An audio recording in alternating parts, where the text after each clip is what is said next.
Hace unos domingos atrás nosotros iniciamos una serie de sermones sobre la suficiencia de las Escrituras y hasta ahora hemos establecido el hecho de que si la Biblia es realmente lo que afirma ser la palabra inspirada de Dios, esta debe ser suficiente para la guía y dirección de nuestra vida en este mundo. Como bien señala nuestra confesión de fe, todo el consejo de Dios tocante a todas las cosas necesarias para su propia gloria, la salvación del hombre, la fe y la vida, está expresamente expuesto o necesariamente contenido en la Santa Escritura, a la cual nada ha de añadirse, ni por nueva revelación del Espíritu, ni por las tradiciones de los hombres. Y aquí los autores de la confesión se hacen eco de las palabras de Pablo en Colosenses capítulo 2, versículo 8, un texto que consideramos brevemente hace unos domingos atrás. Colosenses capítulo 2, versículo 8. Dice el apóstol Pablo: mirad que nadie os engañe por medio de filosofías y huecas sutilezas, según las tradiciones de los hombres, según los rudimentos del mundo y no según Cristo, porque en él habita corporalmente toda la plenitud de la deidad, y vosotros estáis completos en él. No olvidemos, hermanos, el trasfondo de esta advertencia del apóstol Pablo. Estaba sumamente preocupado por el peligro que amenazaba a los hermanos de la iglesia de Colosas. El peligro de ser llevados a creer que Cristo no era suficiente para salvar sus almas, ni para vivir a plenitud la vida cristiana. La palabra filosofía que Pablo usa aquí significa literalmente amor a la sabiduría, pero en los tiempos del apóstol era usada para señalar toda teoría que intentara explicar el mundo y el significado de la vida humana y cómo ésta debe ser vivida. Y Pablo dice: cuidado, hermanos, con todo tipo de enseñanza que intente explicar estas cosas sin tomar en cuenta a Cristo y su revelación. Mirad que nadie os engañe de ese modo. Todas estas enseñanzas que parecen ser tan sofisticadas, tan profundas, tan maravillosas, no son más que huecas sutilezas. Hay personas que son tan profundas, tan profundas, tan profundas, que son como esos pozos que no tienen nada de agua, excepto unas cuantas cucarachas muertas en el fondo. Y Pablo dice: mis hermanos, esas cosas son huecas sutilezas. Y esta palabra hueca significa vacía, desprovista de verdad, fútil, infructuosa. Promete mucho, pero no da nada, porque están fundamentadas, dice Pablo, en las tradiciones de los hombres. Son especulaciones que pasan de una generación a la otra, pero que no son más que el resultado de una mente caída y entenebrecida por el pecado. Aunque suenan profundas y sofisticadas, son rudimentos del mundo. Y la palabra rudimento se usaba en aquellos días para referirse a cosas elementales o fundamentales. Cuando nosotros hablamos, por ejemplo, del ABC de algo, es lo elemental. Bueno, estos son los rudimentos. Si ellos aceptaban estas enseñanzas, no se estaban haciendo más sabios, sino más infantiles. Mis hermanos, abandonar la revelación bíblica por las filosofías y teorías de los hombres es como volver al kindergarten después de haber estado en la universidad. Cuidado, dice Pablo.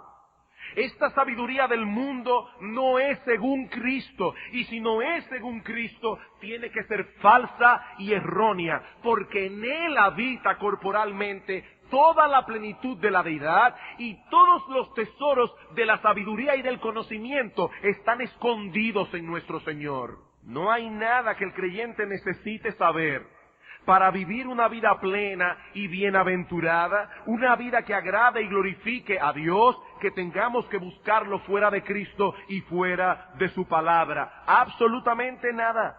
Eso es lo que Pablo nos está advirtiendo aquí. En Él estamos completos. Todo lo demás es vana filosofía, huecas sutilezas de los hombres. Eso es lo que hemos visto hasta aquí. Sin embargo, hay ciertas interrogantes y objeciones que pueden levantarse en la mente de algunos cuando decimos que la Biblia es suficiente para el cristiano. Y ese es precisamente el tema que yo deseo tratar con ustedes en esta noche.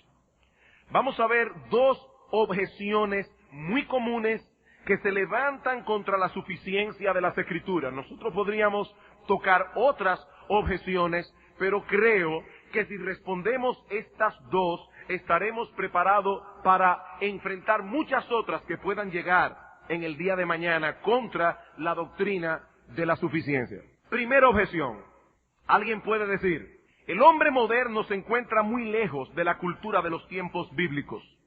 Y por lo tanto, la Biblia por sí sola no puede ser suficiente para nosotros hoy. Hermanos, si hay algo que es obvio y evidente, es que existe un abismo enorme entre el hombre del siglo XXI, el hombre de hoy, y el hombre de los tiempos bíblicos. Hay un abismo, eso es verdad. El progreso tecnológico y científico de los últimos 100 años y sobre todo de la última mitad del siglo pasado, el siglo XX, es mayor que todo el progreso de todos los siglos que nos han precedido. Eso es verdad.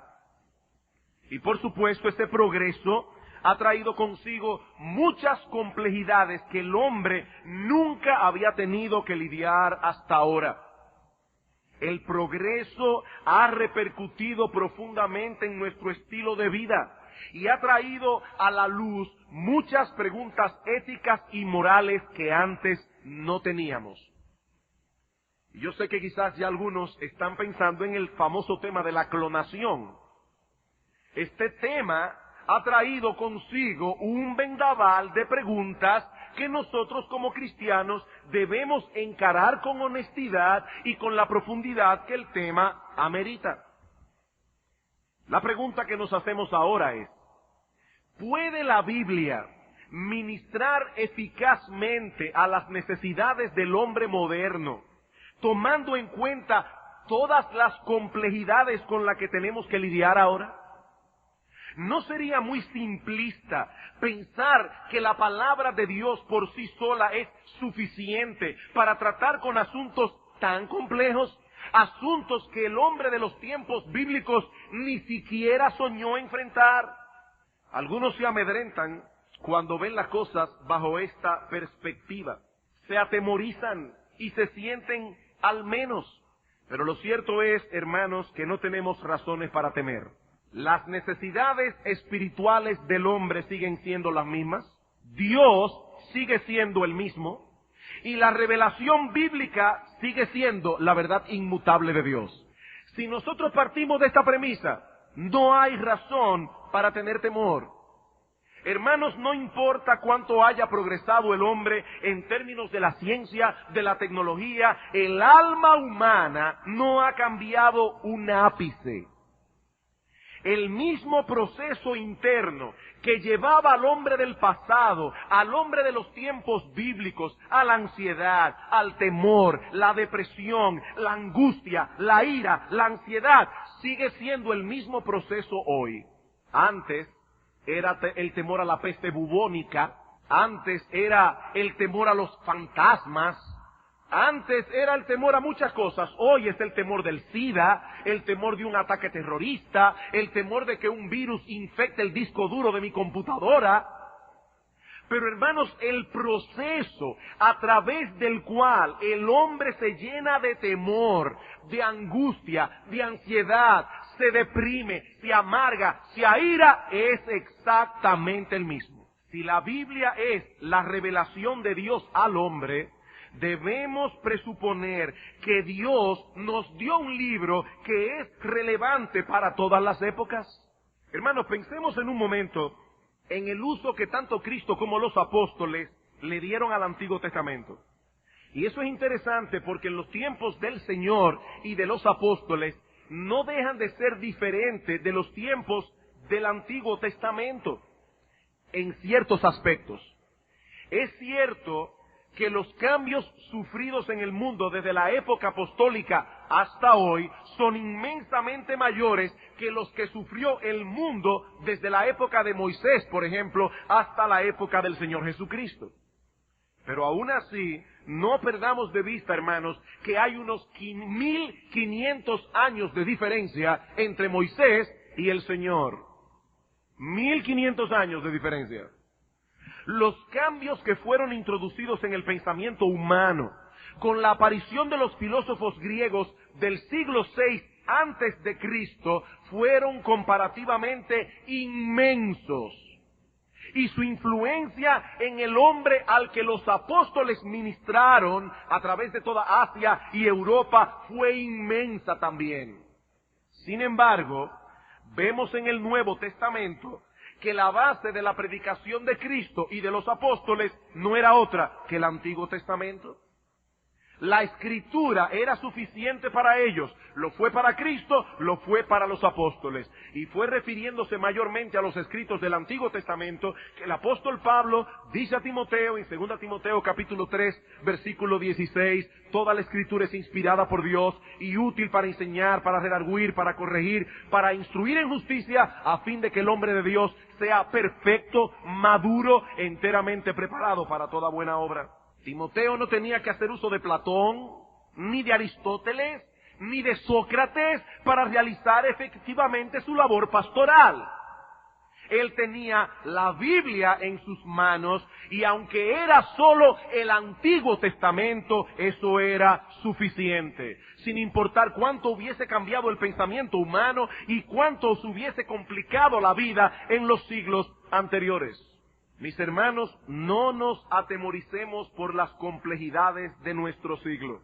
La Biblia sigue siendo suficiente para nosotros hoy, como lo fue el Antiguo Testamento para los hombres del Nuevo.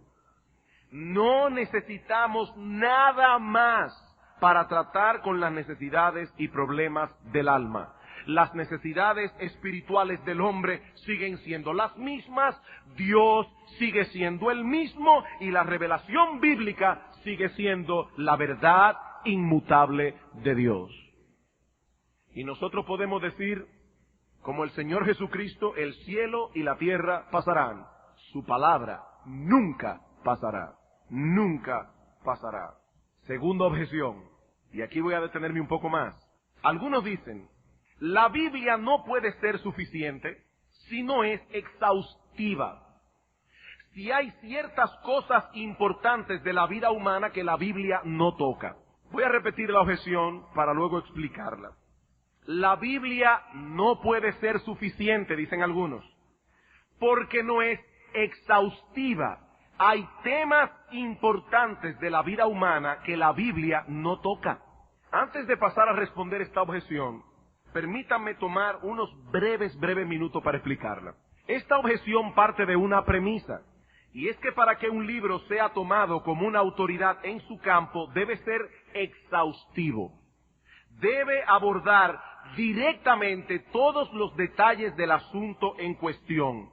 Por ejemplo, un libro de física no podría ser tomado como una autoridad en su campo si pasa por alto muchas de las leyes de la física.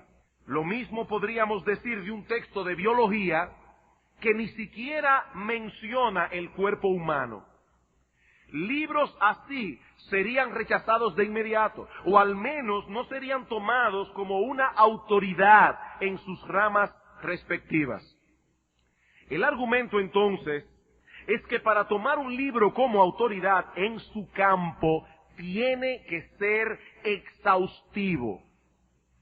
Y ahora nos preguntamos, hermanos, ¿cumple la Biblia ese requisito? Habiendo establecido ya en nuestro primer sermón el propósito para el cual la Biblia fue inspirada, la pregunta ¿es la Biblia exhaustiva en ese campo? ¿Podemos encontrar en ella todo lo que necesitamos para vivir una vida que agrade y glorifique a Dios? Todo lo que necesitamos para el cuidado de nuestras almas, todo lo que necesitamos para saber cómo conducirnos en este mundo como esposos, como esposas, como padres, como hijos, como miembros de una iglesia, como miembros de la sociedad. ¿Es la Biblia suficiente? Algunas personas dicen francamente que no, y que es muy simplista pretender tratar con las complejidades del alma y con la conducta humana únicamente con la Biblia. La Biblia no habla, por ejemplo, del uso de la cocaína. La Biblia no habla del cine. La Biblia no habla del Internet, ni de muchísimas otras cosas que el hombre moderno maneja cotidianamente. Y eso es verdad. De hecho, si la palabra de Dios hubiese intentado cubrir explícitamente todos los detalles de doctrina y conducta que hubiese podido cubrir, mis hermanos, sería un libro tan voluminoso que no lo podríamos leer ni en 1000 años. Juan el apóstol dice que si se escribieran una por una las cosas que hizo el Señor, pienso, dice él, que ni aún en el mundo cabrían los libros que se habrían de escribir.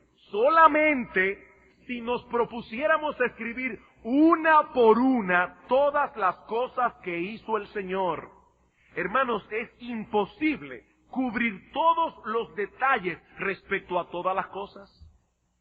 Ahora, yo me pregunto, ¿existe algún libro en cualquier otra cosa? Física, matemática, biología.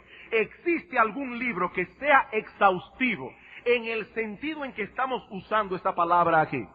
Si lo que se requiere de un libro para ser una autoridad en su campo es que sea exhaustivo en esa forma, entonces ninguno sería autoritativo. Porque no existe, mis hermanos, un solo libro en todo el mundo que llene esa medida. Uno solo en cualquier campo. Sea computadora, sea medicina, sea biología, sea física, matemática, no existe ningún libro en el mundo que cubra todos los detalles. Cuando nos acercamos al estudio de la palabra de Dios, buscando respuesta para alguna situación en particular, no siempre encontraremos todas las cosas desarrolladas en sus más ínfimos detalles.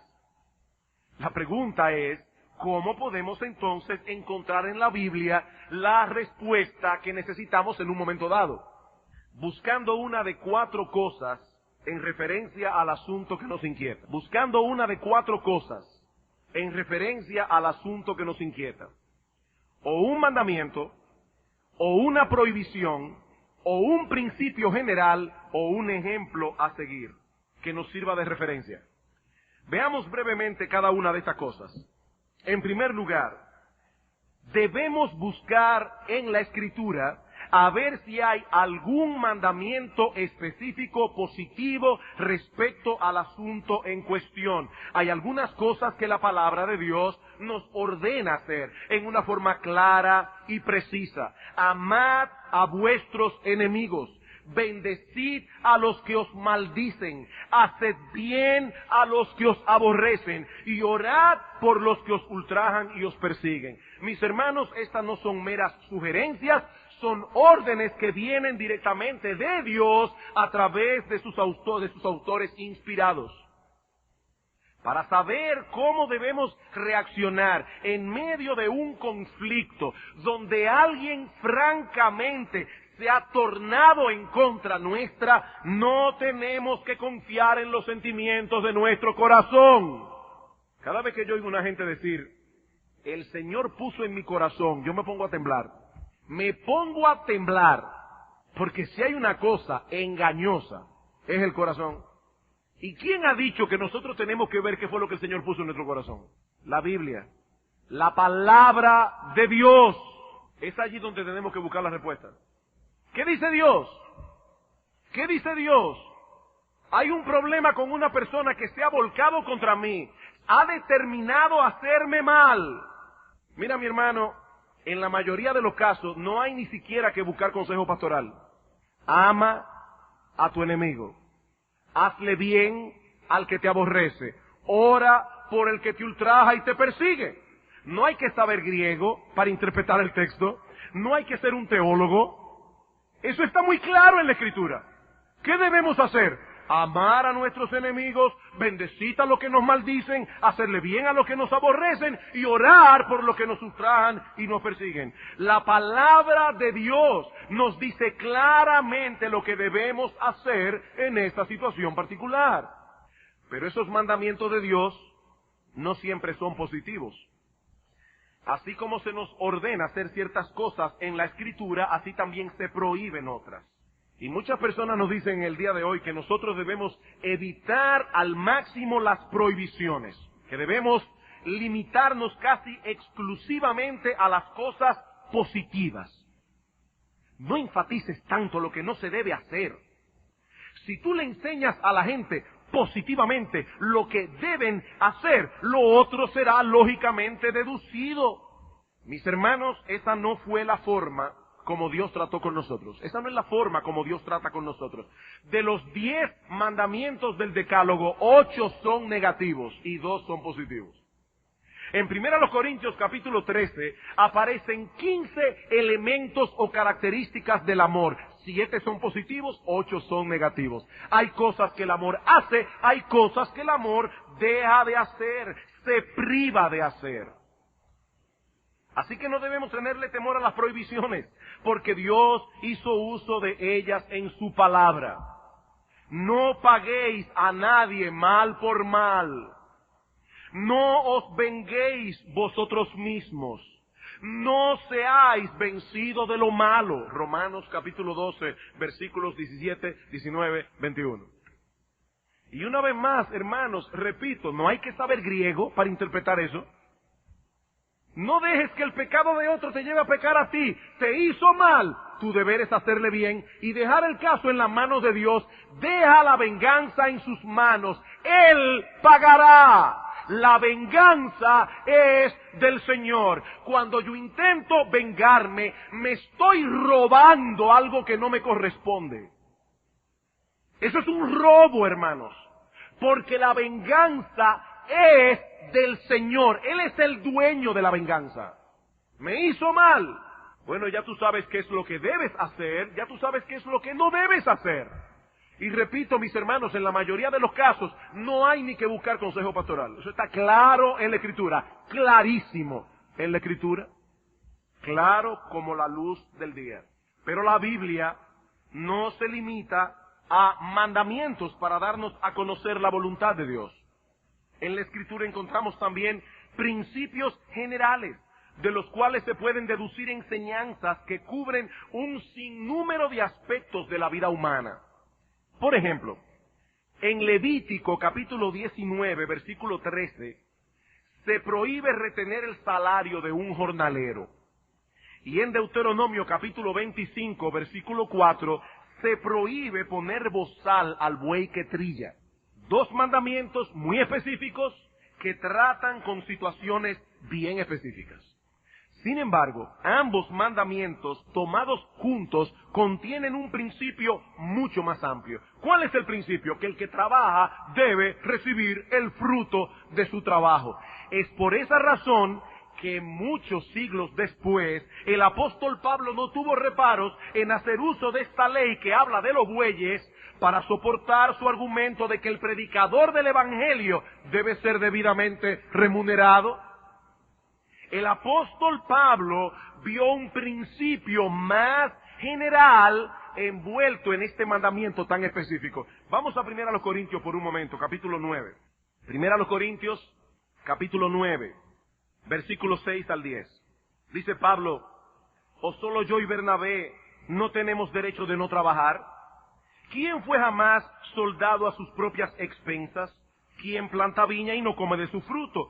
¿O quién apacienta el rebaño y no toma de la leche del rebaño? Y ahora se pregunta Pablo, ¿digo esto solo como hombre? ¿No dice esto también la ley? Porque en la ley de Moisés está escrito, no pondrás bozal al buey que trilla. ¿Tiene Dios cuidado de los bueyes o lo dice enteramente por nosotros? Pues por nosotros se escribió. Porque con esperanza debe arar el que ara, y el que trilla con esperanza de recibir el fruto. La palabra griega que Reina Valera traduce como enteramente, puede ser traducida también como principalmente o ciertamente. Lo que Pablo está diciendo entonces es que detrás de esa ley que protegía a los bueyes había un principio general humanitario. Si perdemos de vista el principio, limitaremos también el alcance de la palabra de Dios. Es obvio que Pablo no veía el Antiguo Testamento irrelevante para nosotros. Vamos al principio, decía Pablo, vamos al principio. Y noten cómo Pablo aplica este principio de los bueyes a los predicadores del Evangelio. ¿Cuál es el problema de los fariseos en su interpretación de la ley? Que ellos eran incapaces de ver el espíritu detrás de la letra. Cuando ellos leían el sexto mandamiento, no matarás, ellos limitaban su alcance exclusivamente al acto de quitarle la vida al otro. Y por eso Cristo dice en Mateo capítulo 5, versículo 20 y 21 y 22, oísteis que fue dicho a los antiguos, no matarás, y cualquiera que matare será culpable de juicio, mas yo os digo que cualquiera que le diga necio a su hermano será culpable ante el concilio. Cualquiera que insulte a su hermano, que le diga racá, cabeza hueca, bueno para nada, será culpable ante el concilio. Lo que se prohíbe en el sexto mandamiento, dice el Señor, no es únicamente quitarle la vida al otro, sino que se prohíbe también el enojo pecaminoso. Se prohíbe también el dar riendas sueltas al enojo a través de palabras hirientes y denigrantes. Cosas todas que atentan contra la dignidad de ese hombre que fue creado a la imagen de Dios. Dios quiere que la vida humana sea protegida, que la vida humana sea cuidada a toda costa. Se cuenta la historia de que hace años atrás, muchos años, y no me recuerdo quién era el rey de España cuando eso sucedió, no sé si era Alfonso X, no recuerdo quién era. Pero el asunto es que la imagen del rey estaba acuñada en una moneda, y un general pierde una moneda que en realidad no valía mucho en cuanto a valor monetario. Sin embargo, él hizo que todos sus soldados se detuvieran y buscaran con antorchas esa moneda que se había perdido. Y cuando él supo que algunos lo estaban tildando de tacaño, si yo no recuerdo mal la historia, le dijo, no, a mí no me interesa la moneda. No es el valor económico de la moneda. Es que en esa moneda está plasmada la imagen de mi rey y yo no quiero que nadie la pise. Bueno, mis hermanos amados, el hombre lleva consigo impresa la imagen de Dios. ¡Ay de nosotros! Si nos atrevemos a denigrar o a atentar contra la vida de un ser humano, creyente o incrédulo, creado a la imagen de Dios. ¡Ay de nosotros! Por eso decía alguien que ni para sacarle brillo el hombre debía ser tratado como un par de zapatos. Ni para sacarle brillo. El hombre fue creado a la imagen de Dios. Y ese es el principio que está detrás del sexto mandamiento. La vida humana debe ser protegida, debe ser cuidada a toda costa. Cualquier acción o actitud que vaya en contra del deseo de Dios es una violación del sexto mandamiento. Es una violación del principio más general encerrado en el sexto mandamiento. Pero en la Escritura no solo encontramos mandamientos positivos, prohibiciones, principios generales, sino también ejemplos que encarnan situaciones reales de la vida y que nos muestran cómo debemos responder ante estas situaciones. Pablo dice en Romanos capítulo 15, versículo 4, que las cosas que antes se escribieron, para nuestra enseñanza se escribieron. Y en 1 Corintios capítulo 10, versículo 11, refiriéndose a una escena, a un evento de la historia de Israel, dice Pablo, y estas cosas les acontecieron como ejemplo, y están escritas para amonestarnos a nosotros, a quienes hemos alcanzado los fines de los siglos. ¿Para qué quedó registrada en la Biblia esta historia, aquella otra historia, para nuestro ejemplo, para que nosotros hoy sepamos cómo debemos vivir? En cierta ocasión los fariseos cuestionaron al Señor de por qué sus discípulos arrancaban espigas en el día de reposo. ¿Cómo se defendió el Señor? ¿Buscando algún texto del Antiguo Testamento, alguna ley que dijera que era correcto arrancar espigas en el día de reposo? No. El Señor fue a la historia del Antiguo Testamento y de allí extrajo una enseñanza pertinente, relevante para esa situación particular. Nunca habéis leído, les dice Cristo. Yo imagino cada vez que el Señor le decía a los fariseos, ¿y ustedes nunca leyeron eso? Estos fariseos y escribas que se jactaban de conocer la palabra de Dios al dedillo. Y Cristo le decía, ¿y ustedes no leyeron eso? ¿Nunca habéis leído lo que hizo David cuando tuvo necesidad y sintió hambre? Él y los que con él estaban, cómo entró en la casa de Dios, y ya ustedes conocen el resto de la historia. Queridos hermanos, esas historias están allí no para nuestra entretención, no para que nosotros tengamos algo interesante que decir a nuestros hijos en el devocional cuando están pequeños. Esas cosas están allí para nuestra enseñanza.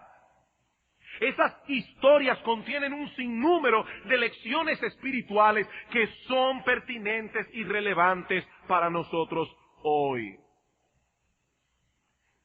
Hace unos meses atrás, bueno, quizás años atrás, una hermana de la iglesia se me acercó y me dice, pastor, no era una hermana de esta iglesia, de una iglesia hermana con la cual tenemos una buena relación, y me dice, pastor, yo tengo una dificultad. Resulta que el gobierno está dando apartamentos para personas de bajos recursos con un bajo inicial. Y esta hermana es una hermana bien pobre, muy pobre. La pregunta de ella era la siguiente. Yo conozco a una persona del gobierno que puede ayudarme, diligenciarme el asunto del apartamento, cosa que a ella le tocaba por su condición económica. Yo estoy orando por eso. La pregunta ¿es correcto o es falta de fe que yo hable con esta persona que es mi amigo para que me ayude con esto? Porque a veces, tristemente, estos apartamentos que están destinados para personas de bajos recursos caen en otras manos. ¿Es correcto? ¿Cuál es la respuesta, hermanos? ¿Debo yo decirle a esta hermana, ora para ver si tienes un sueño esta noche y Dios te habla y te dice, no, eso no es necesario? A mí se me ocurrió en ese momento pensar en la historia de José. José era un hombre de fe. Era un hombre de fe piadoso. Cuando le interpretó correctamente el sueño al copero, le dijo, cuando te restauren en tu puesto, acuérdate de mí. Acuérdate de mí. José usó o quiso usar la influencia de este individuo en una manera correcta, en algo que era justo. Esto es importante, en algo que era justo. Él no estaba pidiendo nada que no fuera conforme a la justicia. Acuérdate de mí. Y más adelante fue precisamente a ese copero que el Señor usó para acordarse de José. En el momento se olvidó, pero después se recordó. Hermanos, esa historia bíblica fue pertinente en ese momento para resolver el dilema que esta hermana tenía. Quizás ese ejemplo no se puede aplicar en cualquier situación, porque ahora nos vamos a volver locos a todos los amigos del gobierno que tenemos.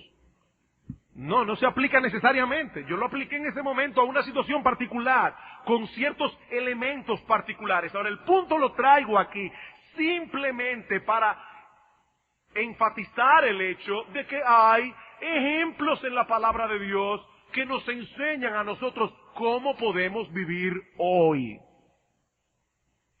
Así que algunas cosas son reveladas en la Escritura explícitamente a través de mandamientos positivos, a través de mandamientos negativos. Otras, en cambio, son deducidas de principios generales o de los ejemplos bíblicos. Y de ese modo, la palabra de Dios cumple a plenitud el propósito para la cual fue inspirada.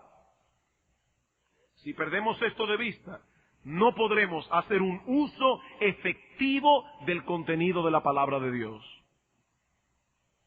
Bien, hermanos, he aquí las dos objeciones más comunes que se levantan en contra de la suficiencia de las Escrituras y los dos argumentos que podemos usar para refutarlos. En primer lugar, la Biblia es relevante para el hombre moderno y seguirá siendo relevante para nosotros, no importa qué tan compleja se vuelva nuestra circunstancia en los años venideros. Las necesidades espirituales del hombre siguen siendo las mismas, Dios sigue siendo el mismo y la verdad inmutable o la revelación bíblica sigue siendo la verdad inmutable de Dios. El cielo y la tierra pasarán, dice el Señor, mis palabras nunca pasarán. Y en segundo lugar, dijimos que la Escritura es completa y suficiente para tratar con los problemas del hombre, aun cuando no trate en detalle o de manera explícita todo lo concerniente al hombre y sus problemas. Eso es básicamente lo que hemos visto hoy. Ahora, para concluir, quisiera traer brevemente dos aplicaciones prácticas. Dos aplicaciones prácticas. En primer lugar, hermanos, y es quizás la aplicación más obvia de este estudio, debemos conocer el contenido de la palabra de Dios. Es obvio.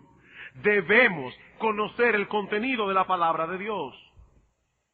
Queridos hermanos, si vamos a hacer un uso eficaz de la palabra de Dios, no basta con una lectura superficial y ligera del texto sagrado. Yo me temo que algunas personas usan la Biblia como los católicos usan el rosario.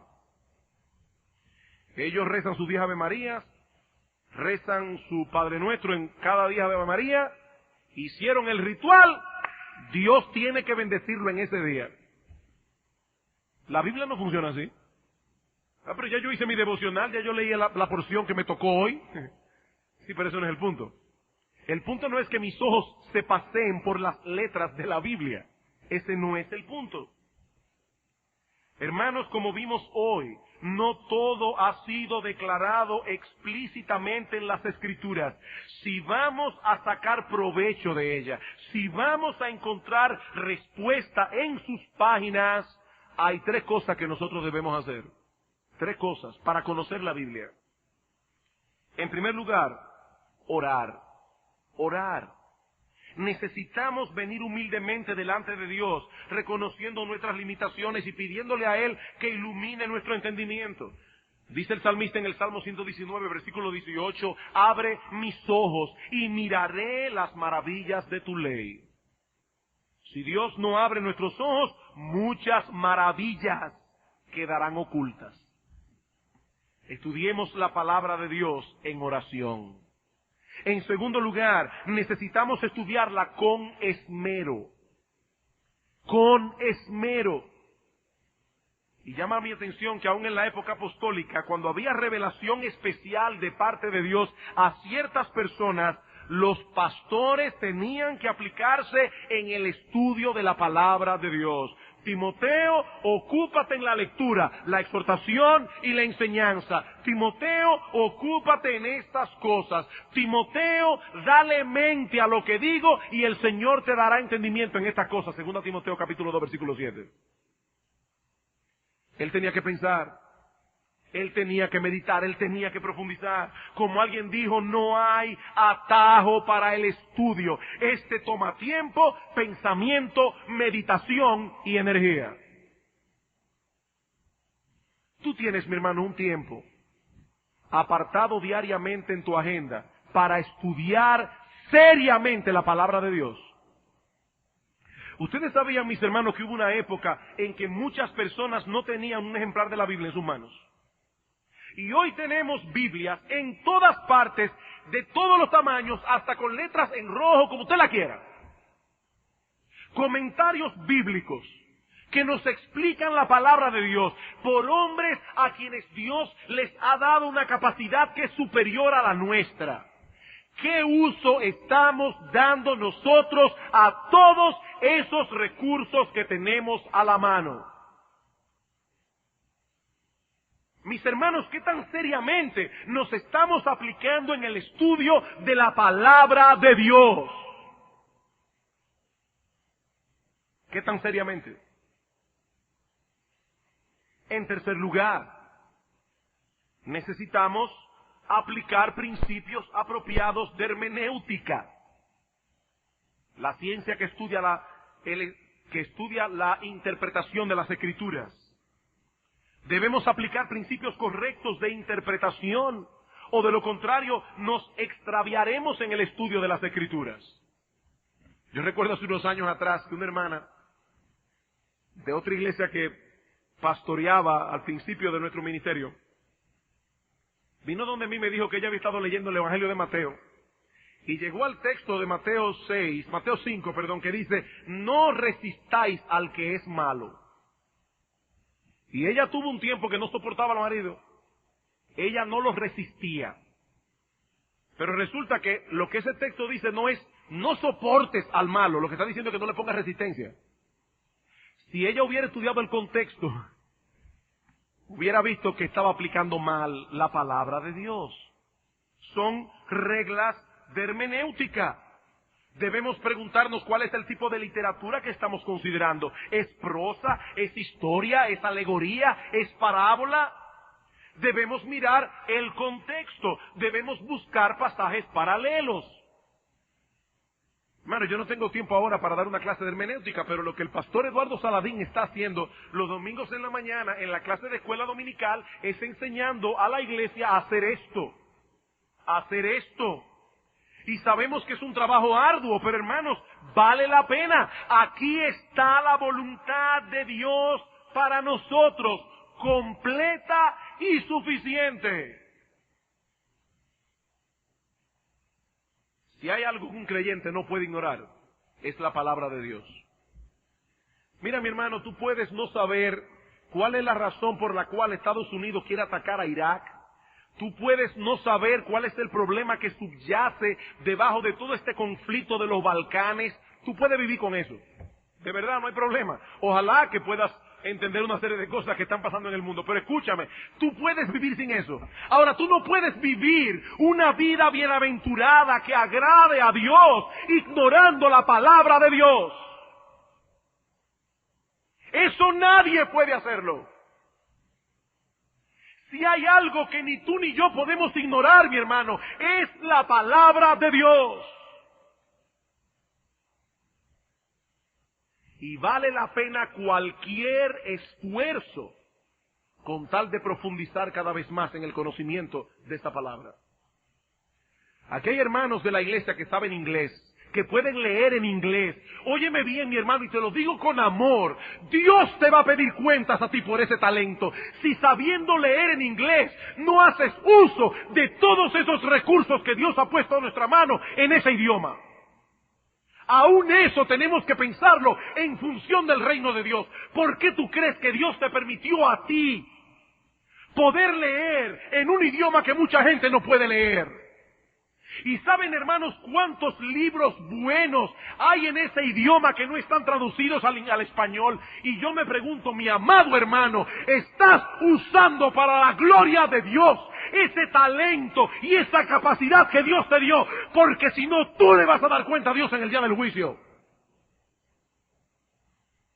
Si hay algo, mi hermano amado, que ni tú ni yo podemos ignorar, es la bendita palabra de Dios.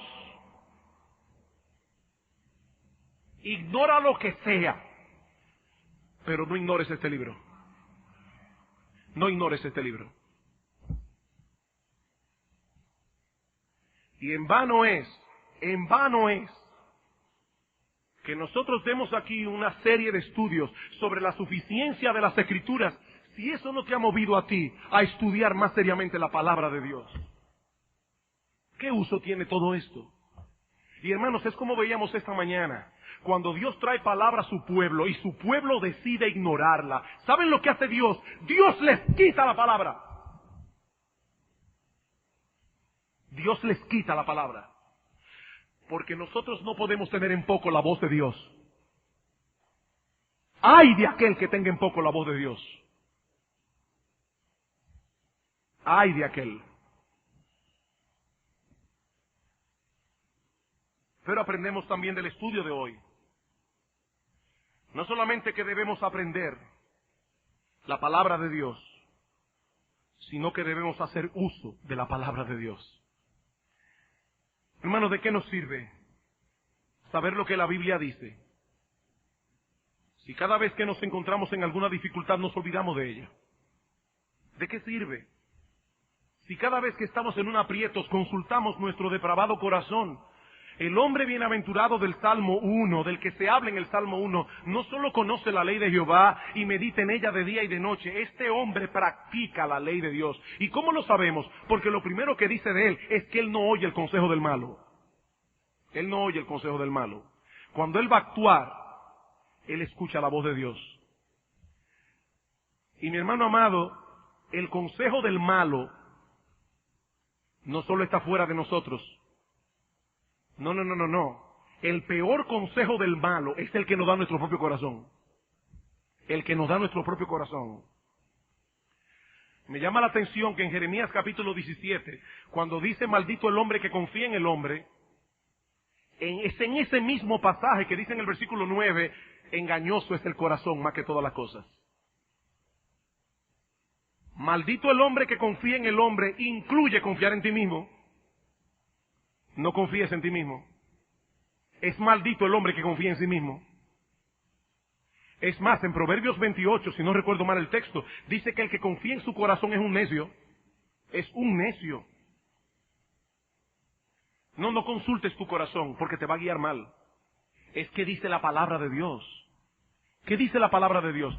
Es que yo soy sincero y a mí en ese momento lo que me salió fue no saludar. No, eso no es sinceridad, eso es desobediencia. Porque la Biblia dice, vuestra gentileza sea conocida de todos los hombres. Eso no es sinceridad. Eso es desobediencia. Eso es dejarte llevar por el impulso depravado de tu depravado corazón. ¿Qué dice el Señor Jesucristo en Juan capítulo 13 cuando lava los pies de los discípulos y dice, ustedes saben lo que yo os he hecho? Si yo que soy el Señor y el Maestro he lavado vuestros pies, así debéis lavar los pies los unos a los otros. Y dice en el versículo 17, si sabéis estas cosas, bienaventurados seréis si las hiciereis. Sed hacedores de la palabra, dice Santiago, no solamente oidores, engañándoos a vosotros mismos. Queridos hermanos, debemos aprender, debemos acostumbrarnos a pensar bíblicamente. En medio de cualquier situación que se nos presente, debemos habituarnos a pensar qué dice acerca de esto la palabra de Dios. ¿Hay algún mandamiento que obedecer? ¿Hay alguna prohibición que evitar? ¿Algún principio general o ejemplo que yo puedo seguir? Cada vez. Mi hermano, eso debe ser automático. Tu esposo te habló mal. ¿Qué dice la Biblia? ¿Qué dice la Biblia? No voy a pensar en nada más. Mi hijo desobedeció. ¿Qué dice la Biblia? Debo tomar una decisión económica. ¿Qué dice la Biblia? Inmediatamente, hermanos, debemos aprender a pensar bíblicamente. Pastor, ese es el problema.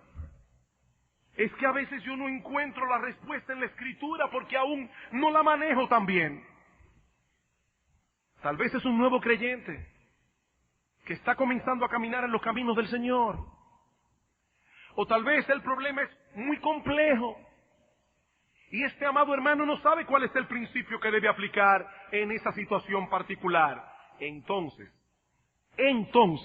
y solo entonces, es el momento para buscar consejo. Pero noten lo que he dicho. Tú no sabes cuál es el principio bíblico.